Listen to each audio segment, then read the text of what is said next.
Welcome to Dream Mode, where the race ends and the analysis begins. I'm Rachel, I'm your host, and joining us today for the first time is our technical expert and my brother, who makes sure I don't say anything too dumb. So, welcome to the mic, Jan. Introduce yourself. So I'm Jan. Apparently, I'm the technical expert from Row, and I'm bound to make a fact checking in real time, which I don't think I will be able to manage. But if it happens, then I'll say something even dumber, and then you're covered, I guess. That's great. Jan, so where are you joining us from? So why are we recording this so late?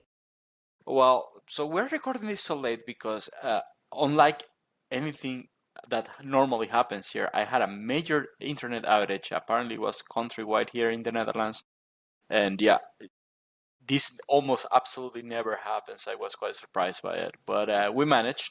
We're here, and even though it's 11:30 p.m., then I guess I'll just have to get used to it from whenever there's an American race to be up a little bit later just to be able to record the podcast. Yeah. Luckily next stop is Austria, so we'll be right on your time. Yeah, What about we get started? We have a few points to cover. Of course, the major talking point. There's no way of avoiding it. It's the McLaren's clash towards the end of the race. What does this mean for papaya rules? And what are your thoughts on how this came about? Because I, for once, saw this happening and was expecting it to happen right when they were alongside each other, both on the DRS and tiptoeing into each other's space. And I was like, if someone doesn't back down, this is not going to end well. And it didn't. For Norris, it ended really, really badly. yeah. Well, I don't know what I can say. That is has already been discussed over and over again over the years, right? This is I'm still surprised a little bit about where it happened because this is a kind of clash that apparently drivers hasn't caught up to it yet because this happened to Button in that 2011. yes, that incredibly long race that needed a rule change to avoid from happening again. And then I have another memory of another driver in the midfield also going for that one because the thing is that they're going the start finish line, but the start finish has this pretty obvious bend that doesn't leave any room, and then the wall really comes at you real fast if you're trying to stick it on the outside. And I think Piastri was very clever at how he positioned his car because he left room to make Norris waste time into looking whether he could pass there, but there was no space, right? So he No, was not space, exactly, and there was just wall. yeah. And to be honest, being Piastri has been extremely clinical, right? His win in Baku last year stands out when it comes to defending. He's always on point. I always thought that like, okay, this feels like there's gonna be something, but then again, I was never thinking that it would happen quite there. I thought it would happen more on the braking and somebody maybe missing a step in the braking zone, but at least on the bright side, and Norris claiming full ownership of the mistake. I think I That never hit seen it. that. Yeah, I never seen a driver being so ready to admit blame and to take it all. And I think that really speaks well about Norris. But in the other hand, these kind of mistakes keep happening for Norris, in which apparently he's the racecraft that we used to see on his early years is no longer the case. I don't know if it's because he's more on the limit fighting these drivers that are more towards the top instead of fighting midfield drivers, but something isn't quite clicking for Norris yet. Right. So you mentioned two things that I wanna point out. First, well, the racecraft, of course, that is something that, especially during this season, not not so much last season when it was the first time that he had a really competitive car capable of winning championships, or at least fight for them. But that racecraft that used to put him on podiums on and off in 2020, 2021. Where did it go? Because that was a far inferior McLaren back then. Now he just has this spaceship and he's not able to make it work, and that's really concerning. Sure, P2 in the championship looks good, but how many times has he been told step by step by his engineer, this is what you have to do? And yes, before anybody comes at me saying race engineers have to tell their drivers what to do, when to manage, this and that, it feels like a little bit of babysitting when it comes to Norris. Oh, this is what you have to do to pass Verstappen in Miami. Or this is what you have to do now for qualifying. I don't know if you caught that yesterday at qualifying, that they were like, this is about lines, keep your line, don't overbrake, don't miss your mark. You shouldn't be telling this to a driver, especially a well-seasoned driver like Norris. And my other point was about that he did claim ownership to his mistake. And of course he had to. It was like the most obvious, 1,000% my fault I've ever seen. And there has been this conversation, especially this season, about him saying that I'm a nice driver. I don't want to win championships any other way. And I don't know where you stand, but notably, I don't think any driver has won a championship by being nice. Notably, Nico Rosberg had to turn into an asshole to win that championship against Lewis. You have to have these mind games. Schumi was the best at it. Hamilton is not far off that end. So you don't have to be delusional or not accountable, but at the same time, what in his mentality is costing him to step up and be not the underdog, because he still has this underdog mentality in a McLaren where his teammate is winning almost every race. So you have the mic. Well, so to me, what surprises me is Piastri not needing it, or at least we don't hear it on the broadcast quite as much as we hear Norris.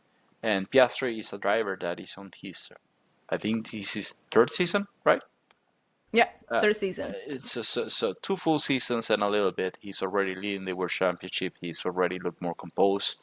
His racecraft looks better, particularly when it comes to overtaking. He didn't quite need as much coaching as Lando needed in Miami to overtake Max. No coaching needed. He looks better on wheel-to-wheel combat, making less mistakes on wheel-to-wheel combat. He looks better at picking where to overtake, because I think Lando was also making some mistakes trying to overtake Lewis on Jeddah.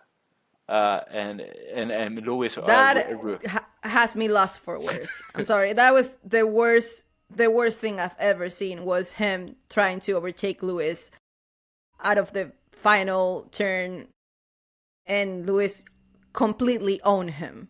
Yeah. For 2 laps. So indeed, we are seeing it more from Norris. I do think that goes without saying that we are nowhere near the level of Lando Norris, and that he's a more than great F1 driver. He has managed to put plenty of good races, good overtakes, good pole positions before in the past, and he's a great driver. But when you're fighting at this level, where it's a matter of inches, as they say, it's literally a millimetric sport, 1 millimeter here, 1 millimeter there, you might be not brushing the wall, but banging it into the wall, those kind of things, then this is where you start to get exposed. And I think Lando's racecraft in the most critical moments has been exposed quite a few times this year by other great drivers, which is fair to say. So I don't think it's only Lando not being great. I think it's also that the level of competition in Formula One right now, it feels pretty crazy. And to be honest, I think this is the tightest I have ever seen the entire F1 field ever. Which means that even if you are in a McLaren, which is clearly the best all-rounded car so far, even though we are starting to see them starting to lose their edge a little bit, depending on the track. Uh, there still the margins are so tight because there are so many talented drivers, and there are so many the cars are already so tightly packed together that if you are not clinical, then it will kill you. But to me, it doesn't strike me that Lando is making mistakes from time to time, or that he might not be extremely polished. To me, the real concern is that Piastri is already looks more polished, looks more ready. He is leading the world championship of his third season without dropping a beat. He's doing everything perfectly so far, and the only mistake the only real mistake that he did was in Australia when the conditions changed. Then he suffered more than Lando on that one. Uh, but that's about it. That's the only serious mistake I think I recall from Piastri And this year. they both had a mistake. Yeah, They both. absolutely. But it cost Piastri and heartbreaking because he was set for podium. Yeah, And it was his home race. Of course, all races count the same, but you always want to do better and he at your bounced home back race immediately, right? immediately. He Immediately. so we all I do see that Lando sometimes it takes a little bit to lick his wounds and all these kind of things, and I do agree with the point that we have never seen a driver being very nice winning the world championship, right? You might argue that Lewis in one of these championships in which he was no pressure, particularly from Bottas, because I think Nico Rosberg always managed to get the championship down to the last race. Although one year it was held by the fact that it was double the points in the last race, gimmick kind of thing going on. But I think that apart from the years in which Hamilton had no opposition from Ferrari and it was Bottas, which was never a real threat to Lewis, in my opinion, at least not over an entire championship season. Yes, indeed, most drivers play the mind games just to gain that little extra advantage that they have. And I don't think that you might not necessarily need to become an asshole, but I do think that Lando at least needs to become more clinical and more deliberate on what exactly does he need to do, especially with if he looks himself at the mirror and thinks, yeah, I'm doing the best I can and I have problems because apparently the feeling of the car is not great because of all these anti-dive suspensions that they put at the front these days to get a better mechanical platform because of this ground effect cars that we're managing these days. Uh, that it might be the case that he's missing that step, but then if he wants to become a world champions just don't complain about it. They just go ahead and adapt. Get on with Uh, it. yes, eventually he needs to hold himself accountable and not himself because somebody on the other garage is doing a better job than he is. And At less years at McLaren too, yes, which is indeed. the more concerning. I would be concerned. Well, I'm pretty sure Lando is concerned, and then he needs another media telling him how bad he is because, yeah, first of all, he's actually not bad. He's a great driver, but He's a great driver, but the mind stability. I don't know if you've heard this from lower lap time. Martin is his technical coach, and he's always talking about why is that Lando looking so down on himself. Like whatever you say to yourself, you will do it at track, and it shows. Like and it's great that he's outspoken about mental issues, mental awareness. That's great. That's something that everybody should applaud.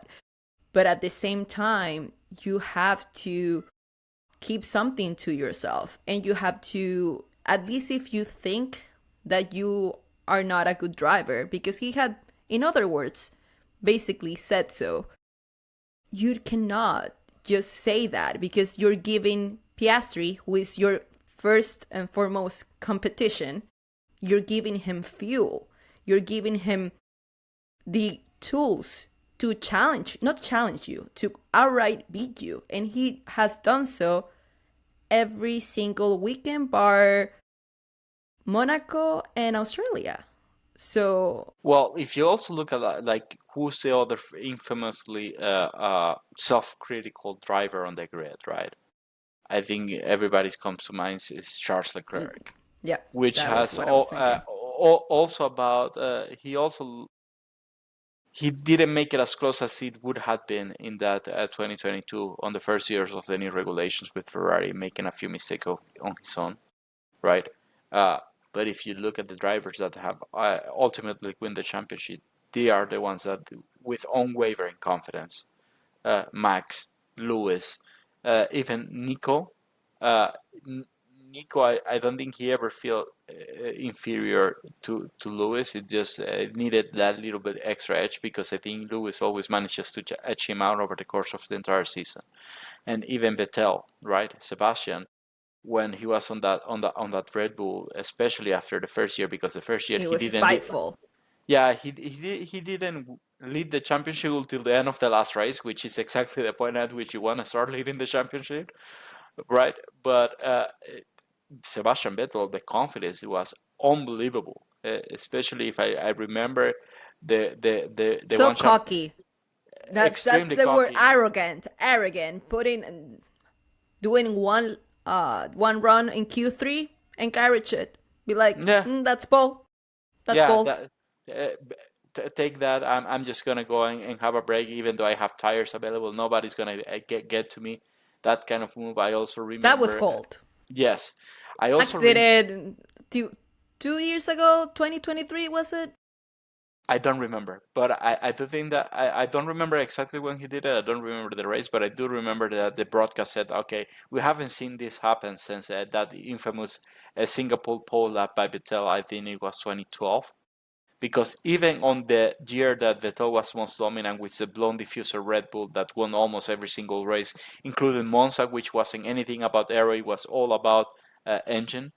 Uh, that year, Vettel, most of the time, he would do a second lap.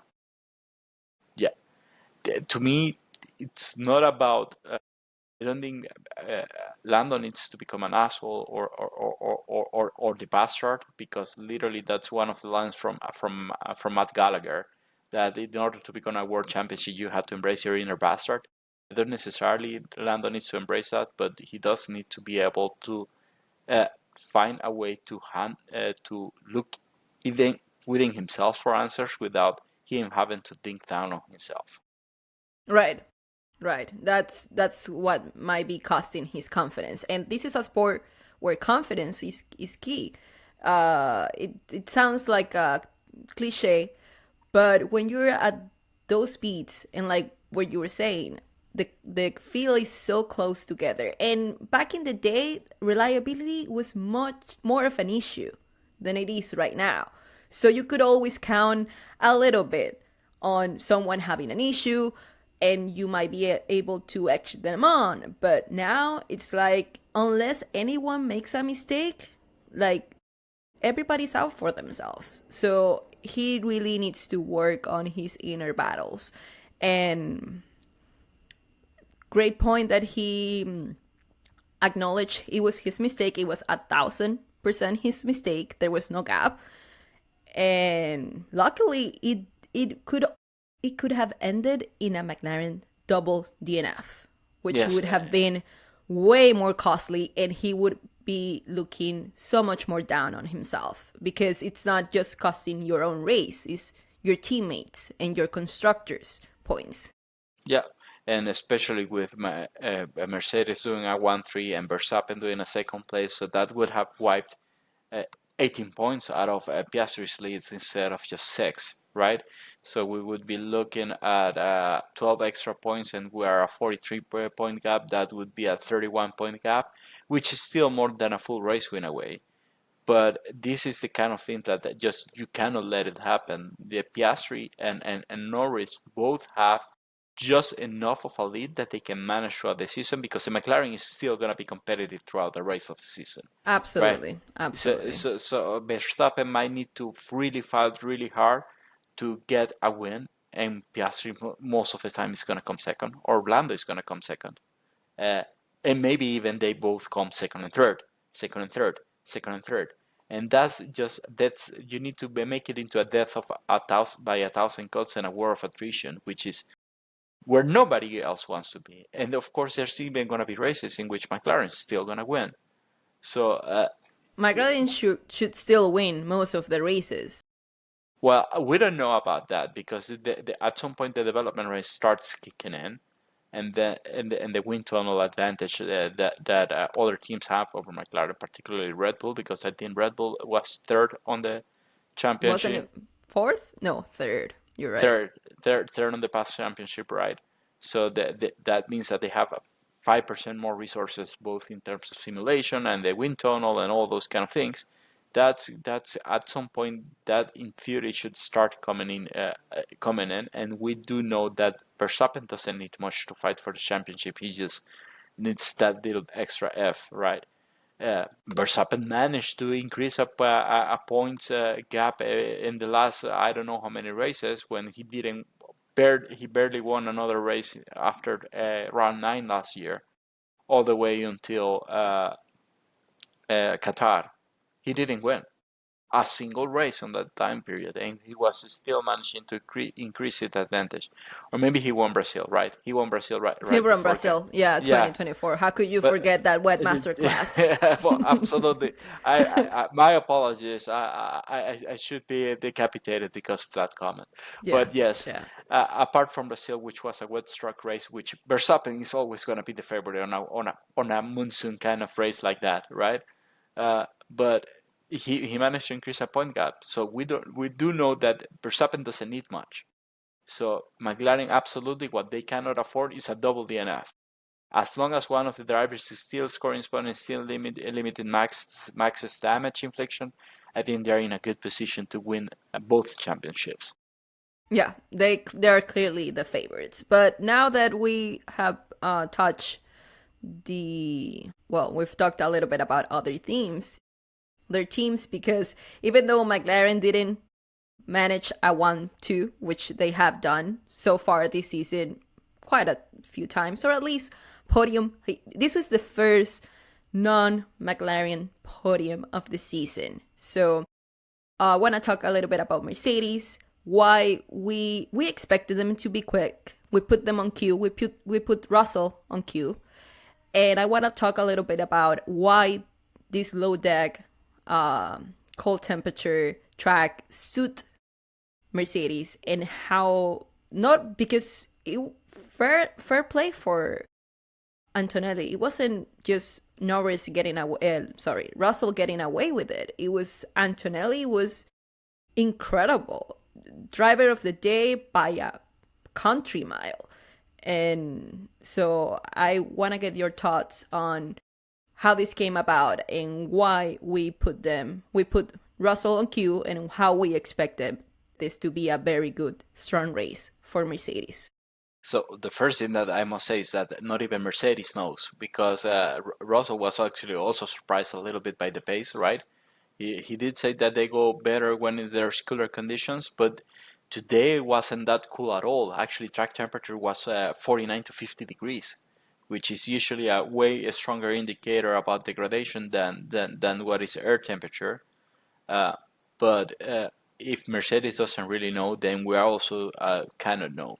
The reason when we were trying to build the segment was, well, I think Russell is bound for a good race, is because Russell has been incredibly consistent this year, right?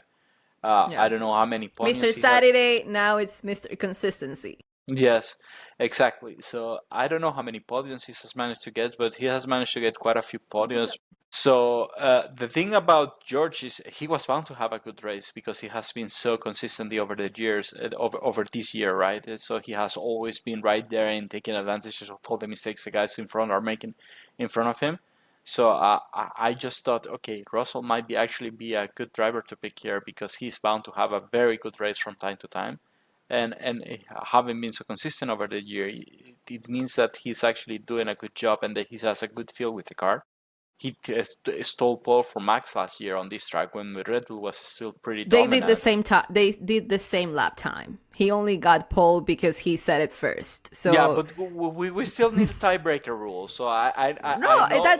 that's great, but it's not like he edged him on performance, which this year he totally did. That was Yeah, outstanding from him. That yeah, pole lap was insane. Yeah, well, he would be the first one to tell you. So it's like he even no matter what he did, he just kept on finding lap time and lap time and lap time on that pole lap. So he thinks that's one of the better laps of his career. And we're talking about somebody that was driving the hell out of that Williams in his early years. And remember that second place in that Belgian qualifying. That Belgium. Yeah. yeah, that he was almost there into the very last corner, in which he might as well have won that race, given what happened the next day, if he would have stuck it on pole. So that was Well, my we rationale. would never know because that race technically never happened. Well, according to the FIA, it did, but It did, but I don't necessarily it agree didn't. with that decision, right? But No, nobody agrees to that decision. yeah, so that's basically it. Mercedes doesn't know. Russell did a hell of a lap that he was also surprised by it, and I think they will be the first one to tell you we don't really know why this time the car performed so much better despite the very high track temperature. I do have a theory about the fact that Canada's corners are very short, right? You don't spend that much time turning in and out of a corner. You don't have this, for example, what you have in Magot's decades, these extremely high-speed corners in which you put a lot of energy into the tires. Kamsa in Barcelona. In Barcelona, that's also a great turn. Also, turn three, the big, long, winding one up to turn four, in which Alonso had to be extremely creative with the overtakes last time around. I think the absence of those kind of corners also helps manage the temperatures of the tire a little bit, despite the very high track temperatures, and the fact that there was a very hot track temperature, but not that much. The air temperature was actually quite mild. It was 24 degrees. It wasn't that actually hot there, and maybe they help cooling the tires on the straights whenever you had a straight. Right, right. I mean, they were surprised, but at the same time, I was a little bit worried about them, to be fair, because, well, for about Russell, because in Imola we saw them play the tire gamble. They went for the mediums. They spent a brand new set of mediums to get to set their time in Q3, and that's what he did yesterday, and that meant that he had to start in worn scrub mediums for the race, and that really cost him in Imola. But today, he was untouchable, Yeah, absolutely untouchable. yeah. Every time Max strung a little run, it felt like Russell always had an answer, and just keeping him at an arm's length and being able to counter it. And Kimi wasn't able to quite put in the level of Verstappen, but I also think that unless you have a very superior equipment, it was very hard to do any overtakes over here. Apparently, not even Canada's straights are long enough anymore to be able to cleanly overtake with the help of a significantly performance delta in and out of itself. And I think that's what actually made Kimmins overtake on Piastri so impactful. It was, I think that maybe Piastri didn't expect him, as he didn't expect Max in Imola. I am yet to see the reaction times. It was just no, no fear, no nothing. It's just, yeah, let me just take the world championship leader onto turn one. Yeah, a great move, right? So, but to me, I think actually Max might come into play because we did see that Matt have a bit of a more sluggish reaction time. I think he was 3/10 of a second when normally Yeah, it drivers are. was 0.24, point 0.3 for Verstappen, Yeah, point twenty something four like that. for George and point 0.3 for Max, and most of when drivers are between point 0.2 and point 0.25 for most of the time. So the fact that Max was at point 0.3 was slightly off for an F1 driver. So that already put Verstappen a little bit out of place. And he had just enough about to fence off Piastri, but that meant that Piastri had to take a slightly wider line in order to avoid coming into Max, right? And also maybe try to avoid the dirty air. But that's exactly where Kimi put it and say, okay, here's the gap, I'm going for it. And then he had the inside for turn three, in which Yeah, okay. If I got a good launch out of turn two and to turn three and was able to make the mistake, which I think it was incredibly impressive, right? But also at the same time, I find it incredible how well behaved the drivers are in today's grid, because Canada turn two and one and two is usually a recipe for Low disaster. low grip. Yeah, it's very low grip because we're talking about a non-permanent circuit. It's very few races run in Canada at all. And on top of it, it's just very tight. There's not a lot of space. There's not a lot of runoff areas. If you make one mistake, your runoff area is actually feeds you into the path of where other drivers are going after turn two. Turn one and two being so tight, and Canada not being a permanent circuit, which means that's very low grip, right? A lot of dust, and sometimes it's not very grippy.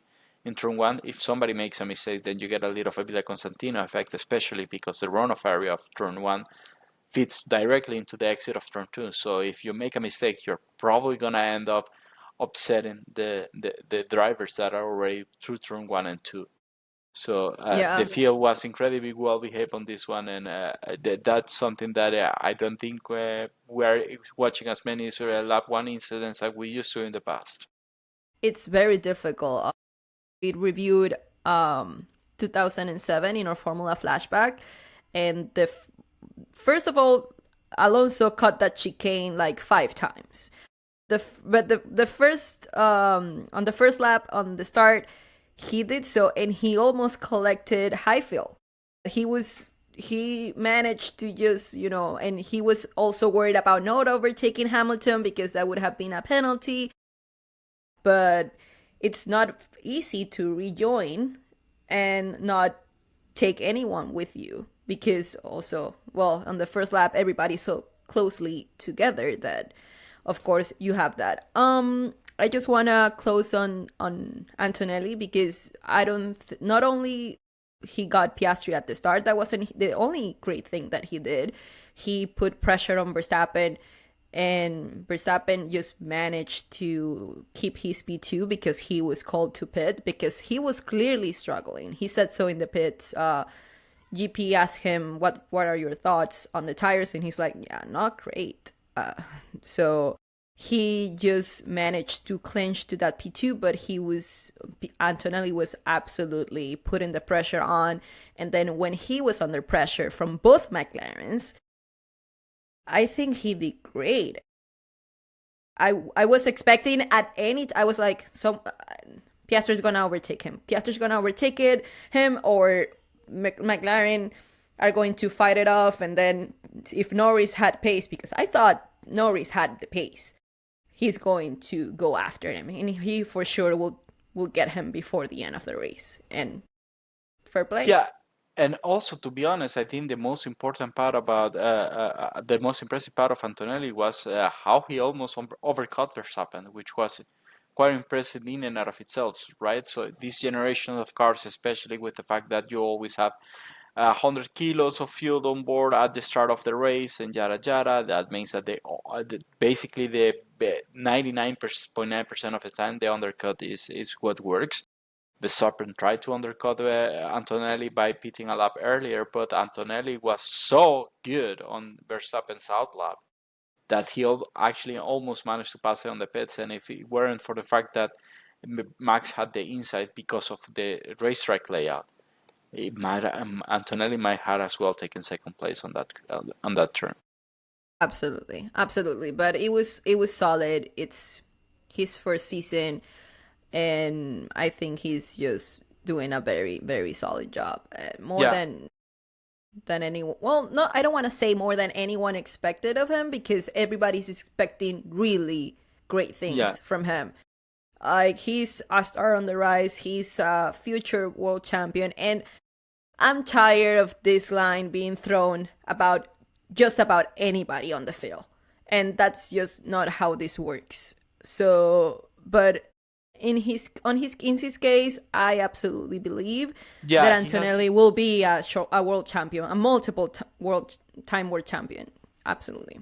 Well, I don't know if multiple, because there are so many things that have to go your way, but I absolutely think that he has 100% showed that he's legit, right?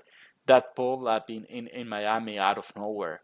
And he, in general, being extremely composed. Like for him, having a bad day is being the worst of the top two teams by some margin, right? Usually, it still beats the Ferrari, even the Ferraris, even in a bad day. Uh, and of course, we should expect that he needs to do some learning. But I have been quite impressed by him, especially because coming into F2, he was very hyped, and I thought, okay, this kid looks like legit. He looks good, and then he struggled quite a bit for most of the F2 season. He started to get it a little bit together by the end of it, but he did struggle in the F2 season, and that's the reason why Gabriel Bortoleto is a current F2 Is champion, the the reigning F. F2 champion, correct? Yeah, yes. So But you were more excited about Antonelli than you were about Bortoleto or no, Hadjar but even. And to me, Hadjar has been the clear better rookie I of the field. I don't know. You won't To agree me, with me. I know you don't like him. Think you. I know you think he's mid, but this kid is anything but mid. He had the worst start of the season, not even making it to the grid, and then he's just Q3 appearances like it's nothing, points ahead of Lawson, which maybe it's not that much of a feat, but still consistent no, and Hadjar has quick. been massively impressing, especially the mental fortitude to bounce back after that embarrassing of a first F1 weekend, right? Like what people might be even be thinking, well, how exactly? And like we have seen plenty of to very bad drivers go through F1 and never make that mistake ever. Checo did it. I don't remember Checo doing it though. If you have 10 plus years experience in F1 and that could happen to you, that for sure can happen to a rookie on his first race. Okay, Sorry. I stand corrected then, but I do think that Hadjar has been quite impressive. Especially the level of consistency, and Yuki had been really impressive when he was on the Racing Bulls this year, right? And he was even performing better than what he is doing at Red Bull. And Hadjar wasn't far off. And I think in fact he had Yuki's number a couple times throughout the season. I don't know if in the race or in the qualifying, but I did remember thinking, okay, oh, he actually managed to beat Yuki today. So Hadjar has been quite impressive, but Hadjar has never been as hyped as Kimi has. And I do think that Kimi's peaks has been sublime. Today was extremely good. It wasn't a normal just good showing. It was one of those things that tells you, okay, there's definitely something there because he's doing something quite impressive in and out of Yeah. itself. It was So magical to watch. yeah, It was pretty special. And yeah. that's what we hadn't seen that on the grid since Verstappen. Well, I I do think that Oli Behrman's because I was also very down on Behrman. Jeddah last year, Yeah, yeah, that when that that was was super out impressive of as this well. world. Out of this world.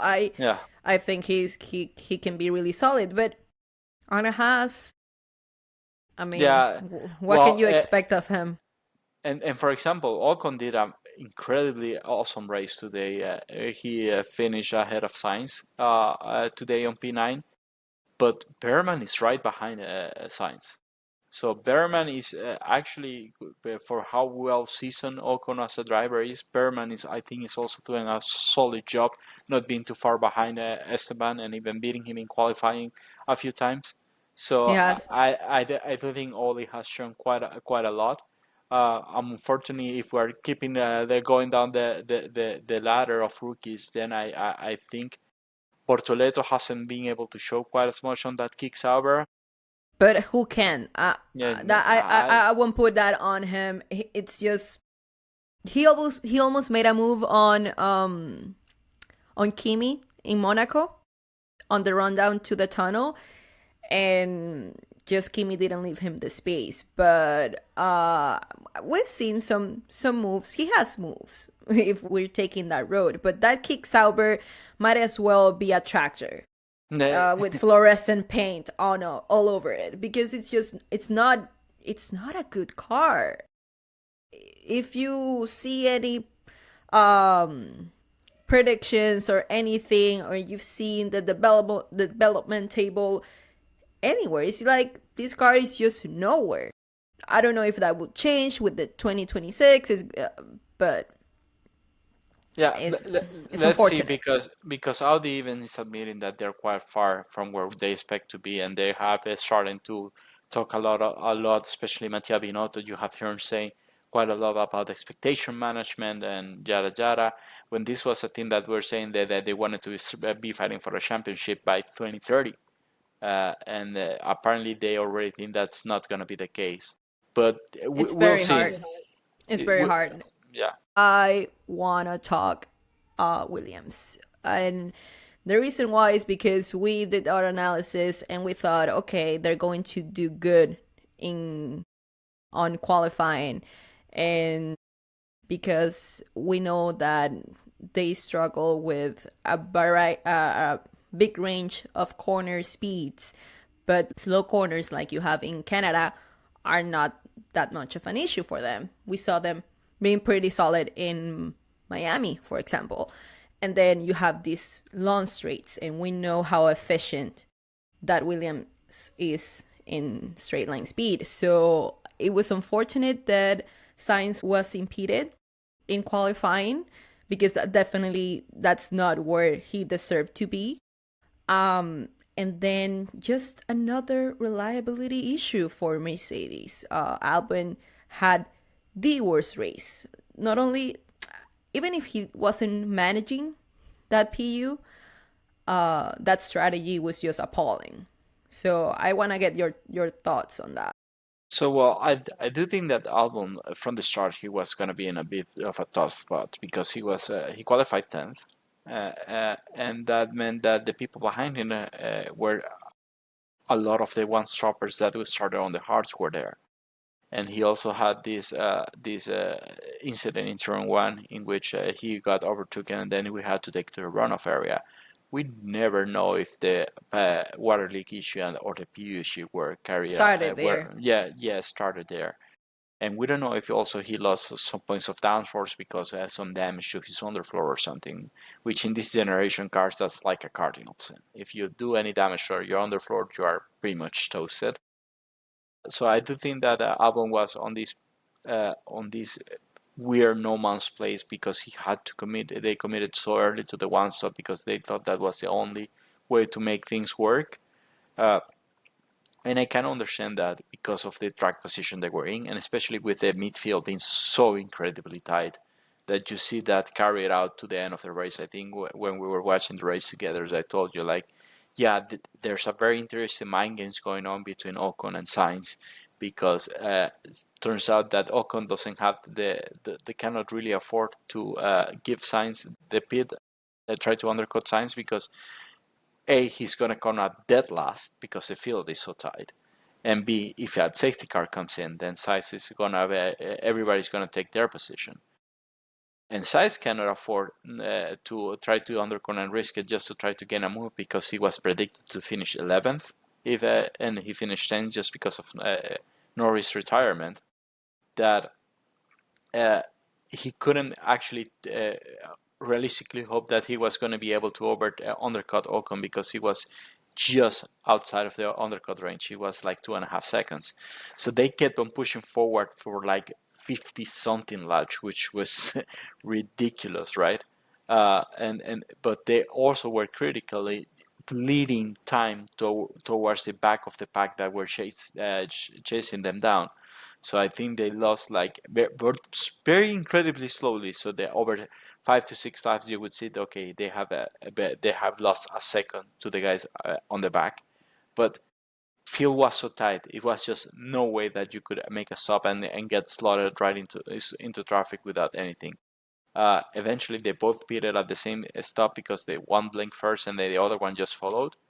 But all those kind of things, I think they did play a role to make Albon look a lot worse than it actually was, because he was actually only like 12 or 13 seconds behind Sainz. Uh, and I think in a way, the fact that Sainz managed to make it from P17 to P10, that really shows that the Williams did have quite a lot of speed and pace. But even more impressed I am by the Haas, because Ocon Yeah. finished ninth, right? Ocon finished ninth, and then Berman finished 11th, and so they were both in it. And on top of it, I didn't expect anything but the Williams to be the best of the rest, and it was actually Hulkenberg and Ocon finishing ahead of him. I think Hulkenberg was a little bit privileged by having a slightly better qualifying, but in general, I think the fact that the Williams couldn't make up, despite the fact that they were incredibly fast on the straights. But then again, that didn't account too much, and even Sainz had to be a little bit creative and send one down the inside of the hairpin to be able to make a move. I think that says a lot about how impressive the Haas were today. Yeah, they were really impressive, and especially other than that, I think was Bahrain where Ollie managed to climb back, but I have not really paid attention to the Haas. Whereas Williams, we've been constantly impressed by Albon, race in and race out. We've always highlight his performances because they're really outstanding. So I think that it's really unfortunate, and every team has an off weekend, and this is just the second on a row. Hopefully, it doesn't extend because this plan that Williams have with James Bowles about bringing that glory back to Williams. I'm really excited about it. I think it is working. They have stopped development for this year's car. They're just putting all of their resources to 2026, and they're not chasing these quick fast gains during the season, and they're still managing to perform. So it would be a bit of a shame see them fading back towards the back of the grid at some point where, like we were talking about, the development rate starts kicking in after the summer break. You will see who got the better of that development. But yeah, I just hope that Williams can bounce back for us for Austria. Yeah, and particularly Austria is another track that is a little bit like Canada, in the sense that you have the straights, and then you have the corners, which are relatively short. They don't take a long time, and then you have a little bit more of the high speed out of 7 and 9, 8 or 9, I think. Let me count. So 1, 2, 3, 4, 5, 7 and 8 turns in Austria. Those are relatively fast, and also the last couple corners are quite fast. But the rest of it are roughly in the same speed profile, and I think that benefits the William, the fact that you don't have these long drawn out corners, because I don't know if you remember Andrea Stella, when he became originally team principal, McLaren was starting to find, okay, we have a couple of good races, but then in other races we are kind of lost.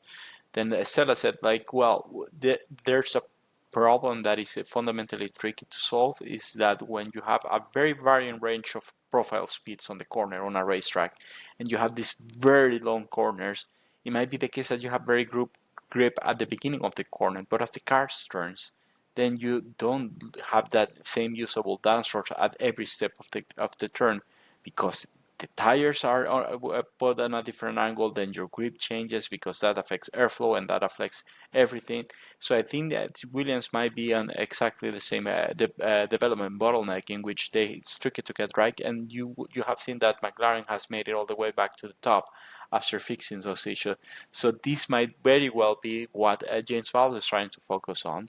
Okay, we know that we have relatively solid platform, maybe not as good as the Aston Martin right now, but it looks like definitely Williams and Aston Martin are at least the most consistent performance in the midfield. Uh, then you would be able to fix this kind of more fundamental issues with the cars on a longer development cycle, and I think 2026 gives you a good opportunity to do so. Right. It's also about balancing a car for different needs. So if you only have to worry about a certain profile of corner speed, you don't have that much of a difficult job, especially with such an understeery car as it is the FW47. So I do see them bouncing back. And well, it was a great performance by Sainz. We've seen him, and we also made a segment of on him being so good at adapting to the Williams because, of course, he's the great adapter. He's been to Toro Rosso, Renault, McLaren, Ferrari, now Williams. It's in his nature to just see, well, this is the car. This is what I have to do with it. Let me just get on top of it and Yeah, he just might be the best one at it yet, but also he has the most practice on these kind of things too. That's true. That's true. All right, let's hit the next point is reliability because this is the third, I want to say, consecutive Mercedes power unit issue Well, it's not we've quite had. it's not quite consecutive because you had Imola and then you had Monaco and then you had Spain in the middle. And I Okay. don't and Okay. I don't remember that there any reliability Mercedes PU reliability issues in Spain. But to be honest, I also didn't watch the race because I was on holiday, and Formula One TV thinks that if you're on holiday, you are not allowed to see the race live. So I didn't watch it, unfortunately. I only That's true. watched the That's replays. true. But in any case, Yeah, it was Imola for Kimi, it was Monaco for Russell, and today it was Alpenstern. This was a thing, I want to say last year, but maybe a few years back with Ferrari power units. yes. And So now we're seeing that with Mercedes, of course. And the reason why this is a talking point is because back in the day, this was your bread and butter, right? yeah, You could never expect a team to go a straight season without one mechanical, well, more than mechanical in this case would be a power unit related issue. But now we've seen teams actually not have that issue for a full season, even beyond that. And it has well, cost these teams for this season. well, the McLaren Honda partnership might want to have a word with you about that because I don't know how many grid places. I think Stoffel Bardon might still be playing grid penalties to this day for the amount of power unit elements that he took a couple times. Yeah, But but well, to be fair, when it ran, it was a GP2 engine, anyways. So so, Alonso will tell you as much. So what was the difference between it not working and actually working? yeah, not that much of a difference Not anyway, that right? much of a difference. It was a tractor, yes. It was not good.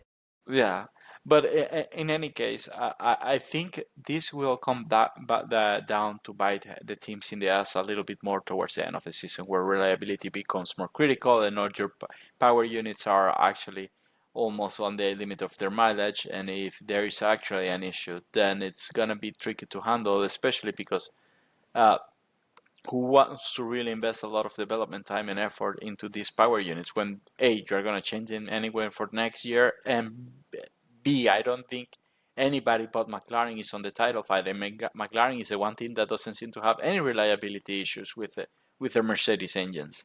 So I think as long as it does, even if it affects Mercedes, at the moment they are not as much in the title fight to say, okay, we're going to spend a significant amount of resources trying to fix this. Also, these power units have been froze, so it's probably more something related to the cooling configuration and the power modes that they're running rather than the actual mechanical parts of the engine. But we'll have to wait and see what happens. Yeah, absolutely. This is the worst year to actually invest on your power unit because everything is going to change for 2026 onwards. We're talking about fuel being sustainable in its entirety. And you're talking about more power being drawn from electrical components.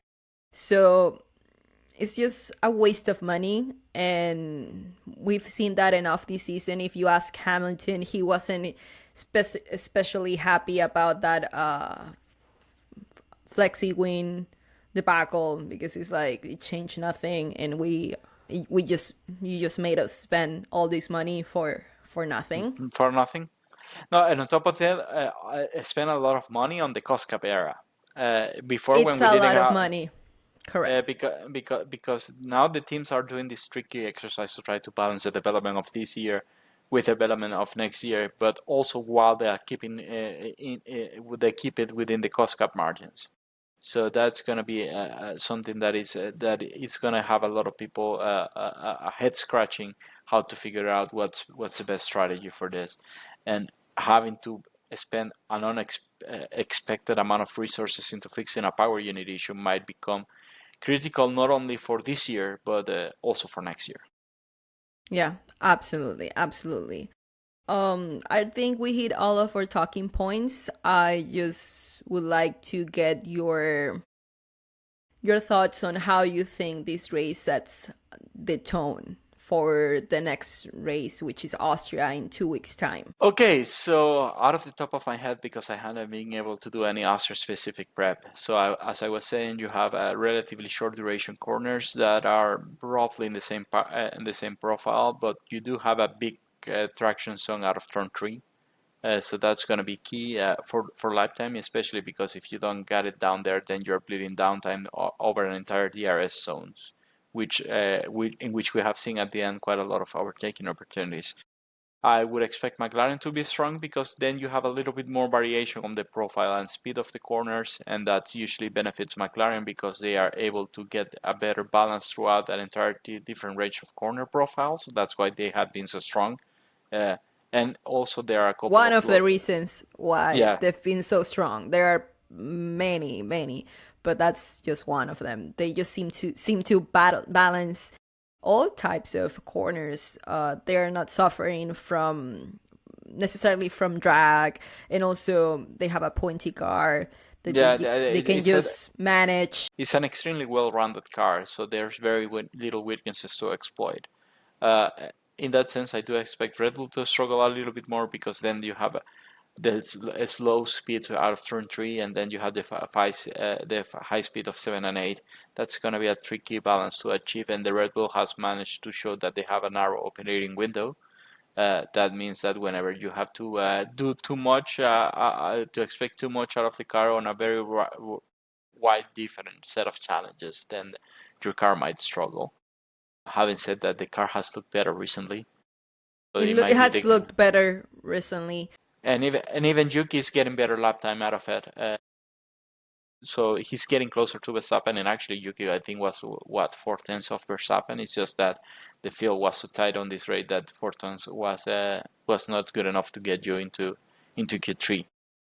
And he carried a penalty, which I think it was too I harsh. haven't seen I haven't seen the incident, but if Yuki is, I thought Yuki's comment about the fact that Piastri's wheel was bent and out of place. So what do you want me I to do? thought he wasn't going to carry on. So I mean, I was supposed to park behind it. I don't know, but these Or things or, happen. or wait for the tire to hit me? Because that's literally what Yuki said. He's going like at 80 kph. That for an F1 car is unnecessarily slow. And on top of it, you want me to wait until the wheel comes off and then it hits me? Right, I right. do think I do think that maybe Yuki has a point there, but in any case, I think Austria, we're gonna look McLaren look better than they did this race. Let's see also what happens with Mercedes. Is this the beginning of the renaissance? We just don't know yet. The car is strong on long straights apparently. At least we can draw that from Canada. So Austria offers some of the similar challenges, just that the profile of the corners is a little bit more varied. I do expect that Williams is gonna suffer more than that they did this race, but it might be the case that everybody in the midfield is also suffering more, and then Williams just managed to stay right in the place. And also looking forward to seeing what Aston Martin keeps on building up. They have announced that they have more upgrades for Austria, and the last couple of upgrades, it's apparently those are the one upgrade since they started this amazing run with it in 2023 that they actually have worked, because literally they started the season really strong and then never again they hit an upgrade, right? So they are apparently starting to turn the corner on that one, and let's see what they can bring up to Austria. Let's see also who else brings upgrades, and this is a track in which Leclerc is unusually strong. So he might be able to put a good lap in pole and maybe stick it in pole. Might be a tall order, but I do think that Leclerc can make something happen in Austria. Yeah, if you can count on anyone to deliver a qualifying lap out of nowhere, it would be Leclerc. Absolutely. And we've seen him before up there in Austria. Yes. 2019? Yes. 2019. Yes. Okay. Yes. When in the race, Max came out of nowhere to give Honda their first win in F1 since they came back. Yeah. Getting his elbows out. That was a very interesting race to watch. Also, last year's his battle with Norris. I find that Austria is always great entertainment. Always. He delivers. It's a fast track. Not Jeddah fast, but it's just very entertaining. Just one step below Jeddah, indeed. Yeah, it just hits the right spot. Canada was a little bit boring, to be fair. A few things happened that we highlighted, but it wasn't like this action-packed race, I want to say. I think that particularly the tracks in which they have these very close to the walls and strict tracks in which there's no wind coming in, then the dirty air problem gets exacerbated, which makes it very difficult to overtake. That's for sure not going to be the case in the Red Bull Ring, which is way more than open, and also you have the elevation changes playing a role. Right. Well, that was it for today. We'll see you in 2 weeks' time for the Austrian Grand Prix. Say goodbye, Jan. I think we might need to work on our outro. I actually didn't. No shit, Sherlock. All right. Goodbye, everybody. Sleep tight.